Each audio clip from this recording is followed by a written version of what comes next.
Presidente, gracias. Y preguntarle sobre el tema de los libros de texto. Ayer una jueza de la Ciudad de México dio 24 horas a la SEP para cumplir las medidas que concedió a la Unión de Padres de Familia.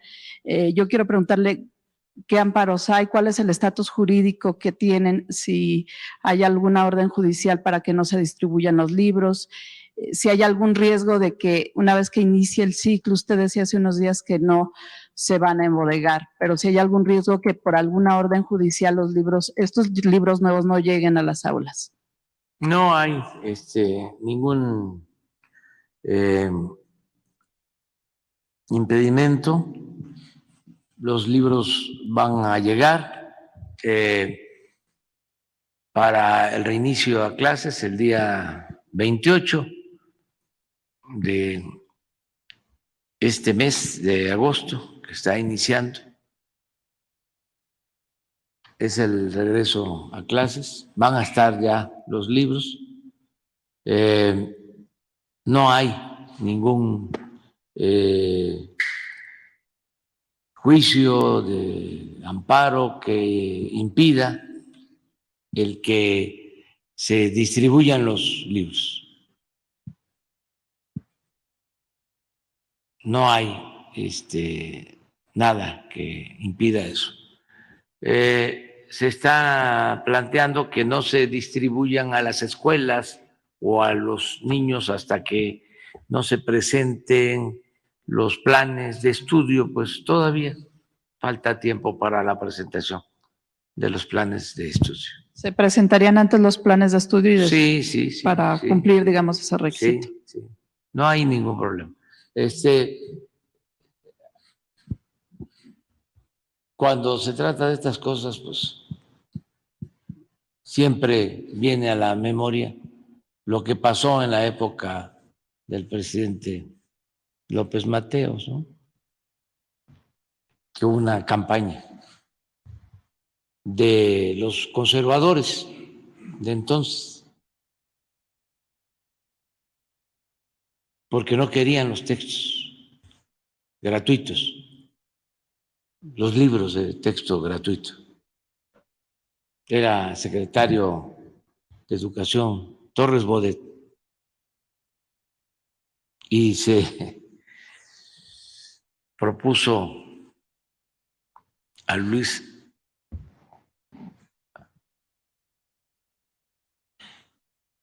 el intelectual, escritor Martín Luis Guzmán como director de la Comisión de Libros de Texto y se creó un consejo para eso y hubo oposición muy fuerte, los mismos de ahora, bueno, el mismo pensamiento de entonces.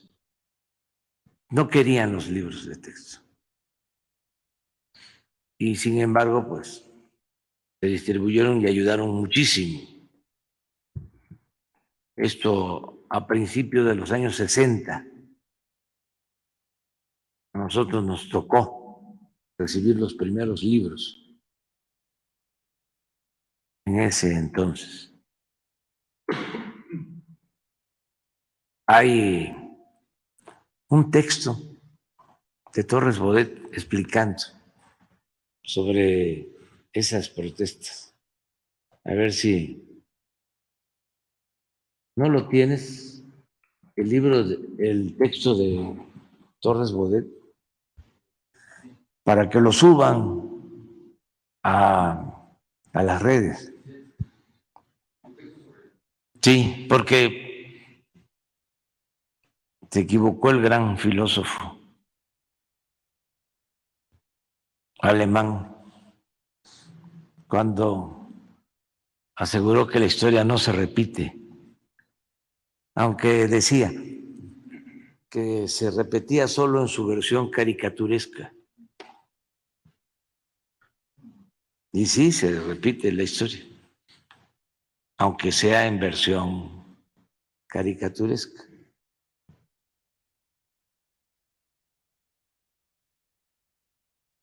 ¿No lo tendrás?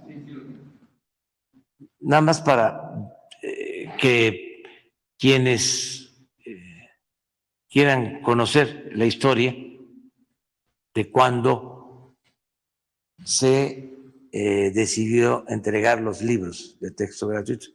Antes los padres tenían que comprar los libros y eran libros pues hechos en función del pensamiento conservador de entonces. Y había también el negocio de los que imprimían los libros.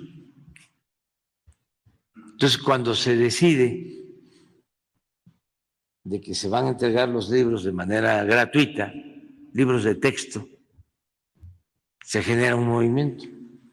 Y van a encontrar también que hay lugares en donde se protesta, incluso, me acuerdo que en ese texto se habla de que cuando va el presidente López Mateos a un estado, a San Luis, ¿no? No, creo que a Guanajuato. A ver, préstame.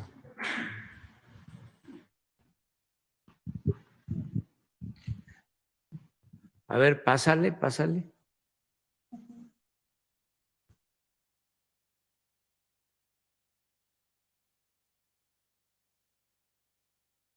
Adelante.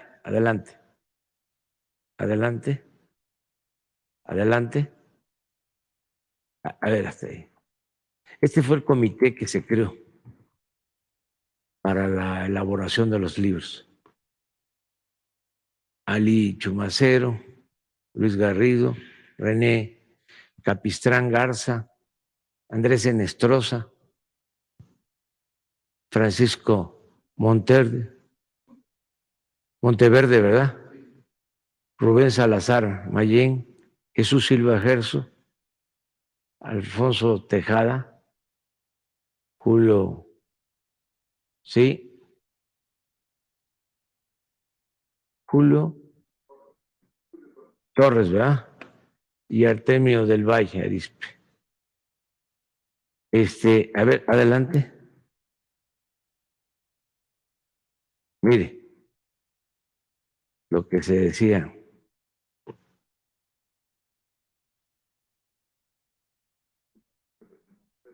Es Monterrey.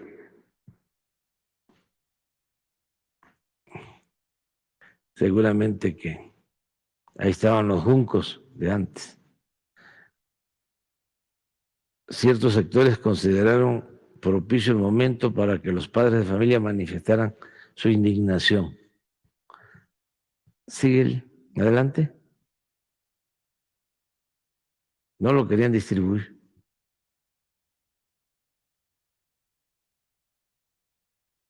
Miren, este es. Sí, durante el viaje que hizo a León en enero de 1963, el presidente López Mateos, para inaugurar la ciudad deportiva del estado de Guanajuato, el presidente se vio asediado por niños que obedecían consignas de críticos invisibles, o sea, de los que tiran la piedra y esconden la mano, muy propio de la hipocresía, ¿no? De la derecha. Ostentaban en su cartel esta frase cínica: el texto único es una vergüenza para México.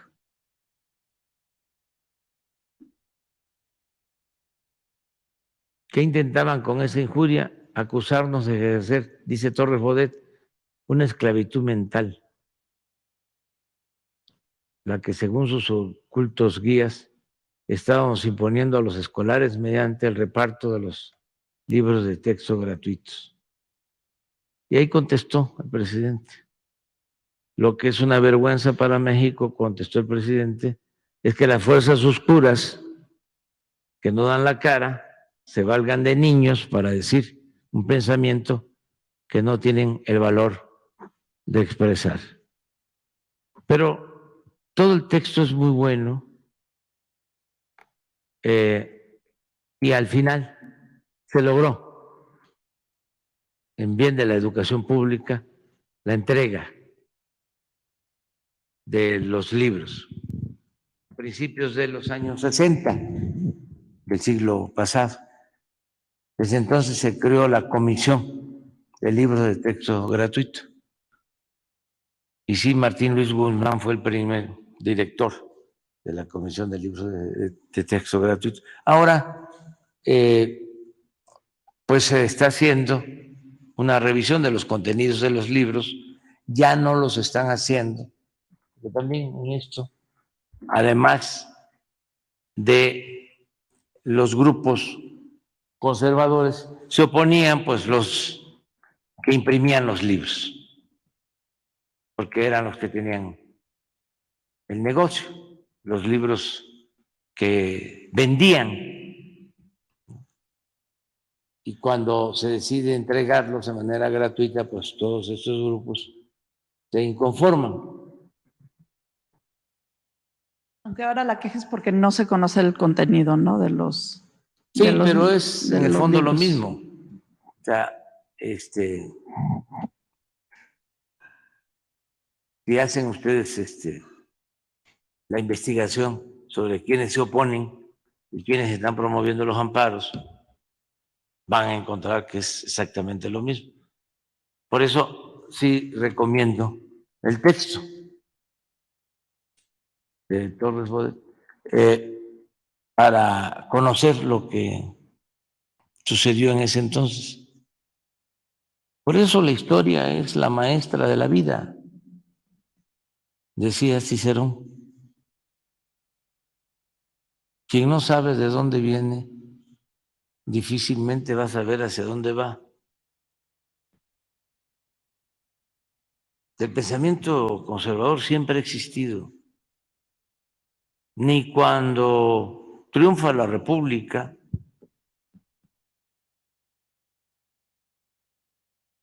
después de la guerra de reforma y de la intervención francesa,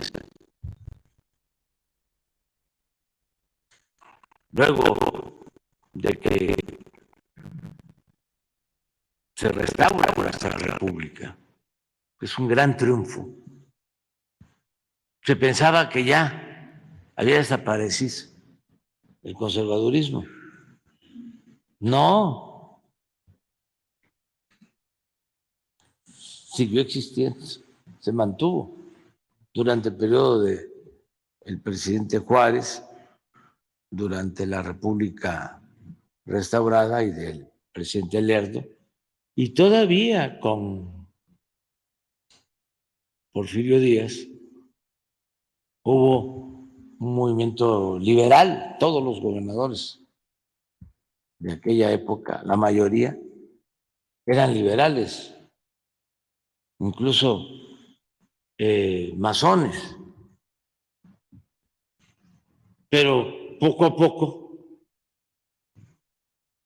fue avanzando el movimiento conservador de nuevo, hasta que el porfiriato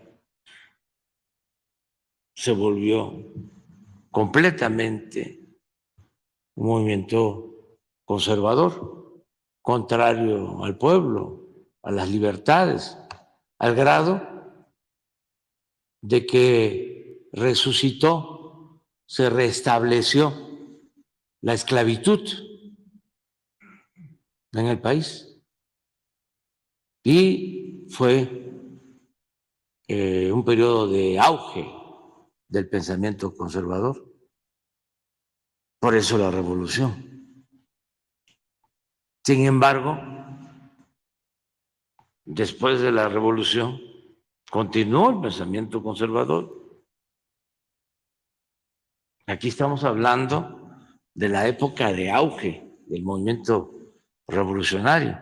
o postrevolucionario cuando gobierna el presidente López Mateos. Y aún así, ahí están. Y ahora, desde luego, y qué bien, ¿no?, que exista un movimiento conservador de oposición, como ha sucedido a lo largo de la historia, a los cambios y al pensamiento liberal con dimensión social, porque eso es la democracia, que no haya predominio de un solo pensamiento, que no haya un pensamiento único. Y eso es lo que existe en nuestro país. Hay una auténtica democracia que antes no se manifestaba, porque había un pensamiento conservador predominante. Yo sostengo de que la democracia era una fachada nada más, que lo que imperaba en México era una oligarquía, gobierno al servicio de una minoría con fachada de democracia. No había un gobierno del pueblo, para el pueblo, con el pueblo, que eso es la democracia. Entonces, ahora existe una oposición conservadora y sí hay una auténtica democracia. Por eso las definiciones, el debate y todo esto lo estamos logrando de manera pacífica, que eso es extraordinario. Llevar a cabo una transformación sin violencia.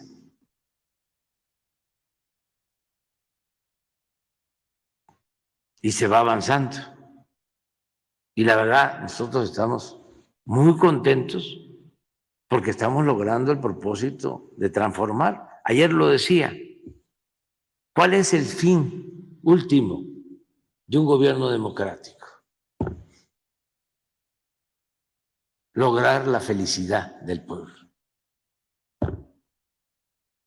Y lo estamos logrando. Imagínense lo que significa disminuir la pobreza, reducir la desigualdad.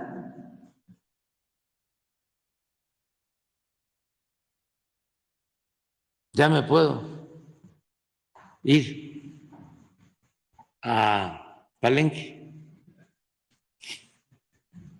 Ya.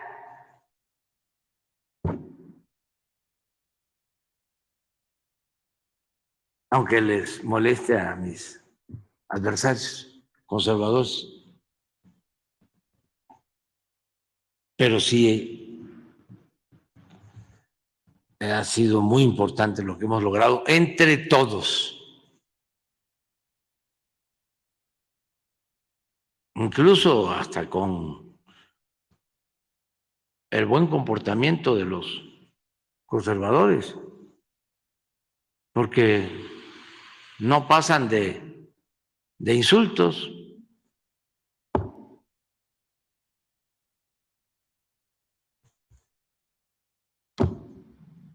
De lo que dicen los conductores de radio y de televisión en contra de nosotros, o los columnistas, pero eso no afecta. Además, como hemos echado a andar desde hace tiempo lo que llamamos la revolución de las conciencias y estamos informando, orientando, concientizando, hemos logrado contrarrestar toda la campaña de manipulación de los medios